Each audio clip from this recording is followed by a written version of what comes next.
દેવભૂમિ દ્વારકા જિલ્લાનું સામોર ગામમાં આજે ગ્રામજનો ખેડૂતો અહીંયા એકઠા થયા છે। ગ્રામ પંચાયત સરપંચ અને બધે સાથે મળીને એક એવો નિર્ણય કર્યો છે કે જે આ આપણે સર્વેની એપ્લિકેશન લોન્ચ કરી છે એના દ્વારા કોઈ સર્વે થાય એમ છે નહીં, કેમ કે જમીનની માપણીમાં ભૂલ છે।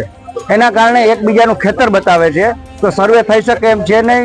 ગ્રામ પંચાયત સરપંચ અને સરકારી માણસો મળી ગામનું પંચ રોજ કામ કરી અને ગામને ખેડૂતોને સરકારી સહાય જે જાહેર કરવાની હોય એ સરકાર કરે।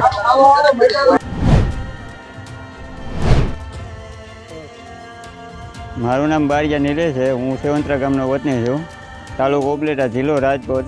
તારીખ 26થી પડેલા વરસાદને કારણે અમારી મગફળીમાં પાત્રામાં ફૂગ લાગી ગઈ, ઉગી ગઈ, કપાસ ઉગી ગયો છે, સોયાબીનમાં ઉગી ગયું છે, કાળું પડી ગયું છે અને ઢોરે ખાઈ એમ નથી, એ ઢોરે ખાઈ શકે એમ નથી એવી પોઝિશન થઈ ગઈ છે। હવે અમારે કરવું શું? હેક્ટરે છે ને 50,000નો ખર્ચો થયો છે। હવે અમને સરકાર સહાય દે તો સારું। પાછા પલળી ગયા, એમાં ધૂળ માંડવી ઉગી ગઈ છે, ફૂગ લાગી ગઈ છે, કાળા પડી ગઈ અને કપાસ ઉગી ગયો, સંપૂર્ણ નાશ થઈ ગયો। કપાસનો ઉગી ગયો છે, સોયાબીન ઉગી ગયું છે અને માંડવી પણ પાછામાં ઉગી ગઈ, ફૂગ લાગી ગઈ છે, કાળી પડી ગઈ છે। હવે સરકારને ઉપર સહાય કરે તો સારું। હવે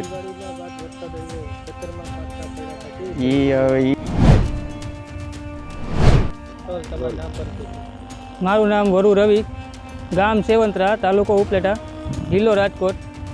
આગામી કમોસમી વરસાદ તારીખ 26થી ચાલુ થઈ પહેલી તારીખ સુધી જે વરસાદ વરસ્યો તેમાં અમારે માંડવીમાં અને કપાસમાં અતિ ભારે નુકસાની છે અને સરકાર આ બાબતે કોઈ અમને રાહત પેકેજ જાહેર કરે તેવી સરકારશ્રીને માંગણી છે।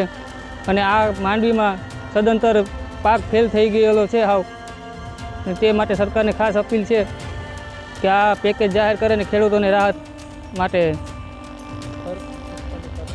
ખેતરમાં માંડવી ખર્ચ બધું જતું રહ્યું છે, પાણી વરસાદના હિસાબે બધું ધોવાણ થઈ ગયું છે, ડૂચો, માલ, ઢોર, નીણ બધું ખાવા લાયક રહ્યું નથી અને ખેડૂતોને કપરી પરિસ્થિતિ અત્યારે આ નીણ માલ માટે પણ એટલી નીણની અછત છે।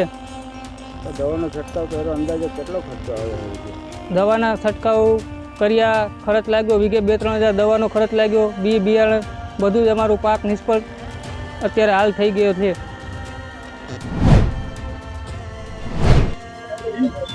આજરોજ ખંભાળિયા તાલુકાના સામોર ગામે ખેડૂત મહાસંમેલન યોજાયું છે, તો તેમાં સમગ્ર ગામના ખેડૂતો અત્યારે હાજર છે અને તમામ ખેડૂતોની એક માંગ છે કે કમોસમી વરસાદથી ભારે નુકસાન થયું છે, તો અમારા વિસ્તારમાં સામોરમાં 80-85% પાક નિષ્ફળ ગયો છે અને નુકસાન થયું છે।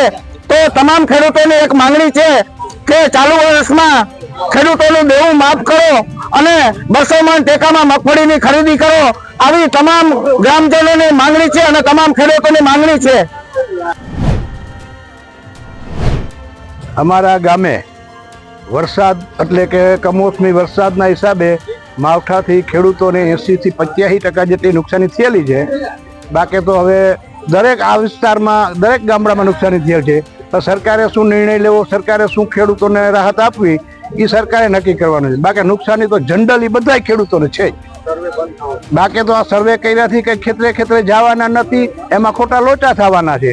એના કરતાં સરકારે એમ નક્કી કર્યું છે, ગઈકાલે એવું સાંભળ્યું છે કે ગામ દીઠ એક જગ્યાએ બેસીને બધા ખેડૂતોને પૂછીને સર્વે કરી લેવું એ બરોબર યોગ્ય અને વ્યાજબી છે। ખાસ કરીને તમારા ગામમાં કેટલા ટકા નુકસાન? ખાસ કરીને અમારા ગામમાં 80થી 85% નુકસાની તો છે જ, જનરલ બધા ખેડૂતો નુકસાની છે।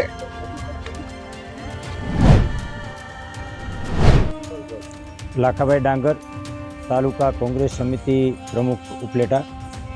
સમગ્ર ગુજરાત અને સૌરાષ્ટ્રની અંદર મોટાભાગની અંદર બહુ માવઠાના મારથી ખેડૂતોની પાયમાલી અને ખેડૂત આજે લાચાર બની ગયો છે, ત્યારે સરકાર દ્વારા સર્વેના નાટકો કરવામાં આવે છે। તાત્કાલિક સર્વે કરી અને ખેડૂતોને સહાય પેકેજ બનાવવામાં આવશે, આ તે બીજી પ્રકારની અનેક વાતો કરી અને ખેડૂતો આજે સમગ્ર લોકોને બધાને ખબર છે, ધારાસભ્યશ્રીઓ પત્ર લખ્યા છે, મિનિસ્ટરો પણ જોઈને ગયા છે કે ભાઈ ખેડૂતોને મોટા પાયે નુકસાન થઈ છે। કપાસ, મગફળી, સોયાબીન, તુવેર અનેક ખેડૂતોની જે જણસી છે એ સંપૂર્ણ નાશ પામી છે। ખેડૂતોની મગફળીની પારાવાર જેની કલ્પના ન કરી એટલી નુકસાની છે, ત્યારે આ સરકાર સર્વેના નામ પર નાટક કરી અને ખેડૂતોને ગુમરાહ કરે છે. સરકારે પેકેજ જાહેર કરી દેવું જોઈએ, ખેડૂતોના જે ધિરાણો છે એ પણ માફ કરી દેવા જોઈએ, અને ઉપર ખેડૂતો આકાશની અંદર આજે તમામે તમામ જે વરસાદ વરસી રહ્યો છે એને કારણે ખેડૂતોના બહુ મોટો નુકસાન થયું છે અને સૌ લોકો જાણે છે. બીજું મારું કહેવાનું એ છે કે ખેડૂતોના ઉપલેટા તાલુકા વિસ્તારની એક વાત કરું તો ખેડૂતોના જે 22, 23 અને 24ની અંદર જે પણ સર્વે થયા છે, અતિવૃષ્ટિને કારણે, વરસાદને કારણે ખેડૂતોના પાક નાશ પામ્યો છે, એના પણ ઘણા ખેડૂતોને આજ સુધી સહાય નથી મળી, એ પણ મળવી જોઈએ. પરંતુ આ સરકાર માત્ર નાટક કરવામાં પાવરધી છે અને એના દ્વારા આ વખતે ખેડૂતોની જે આ નુકસાની છે એ બધા જોઈ શકે છે એવી નજરોને છતાં પણ સર્વેના નાટક કરી આજ સુધી હજી સર્વે ચાલુ નથી કરવામાં આવ્યું. ને ડિજિટલ આપણે સેટેલાઇટ દ્વારા સર્વે થતો હોય અને સેટેલાઇટ દ્વારા બધું જોઈ શકાતું હોય, તો આજે આ માવઠું થયું છે તો કેમ ખેડૂતોની આ મગફળી પલળી ગઈ છે, ખેડૂતોનો કપાસ નાશ પામ્યો છે, ખેડૂતોની સોયાબીન પલળી ગઈ, ઉગી ગઈ છે, તો એ એમને દેખાતું નથી. આ પણ એક નરી વાસ્તવિકતા છે અને સરકાર આમાં જોઈસાઈ કરી અને મોડું કરે છે. ટેકાના ભાવે ખરીદી કરવાની એમાં પણ ખેડૂતોને આજે 1 તારીખ થઈ છે ત્યારે એમાં પણ ખેડૂતોને ગુમરાહ કરે છે.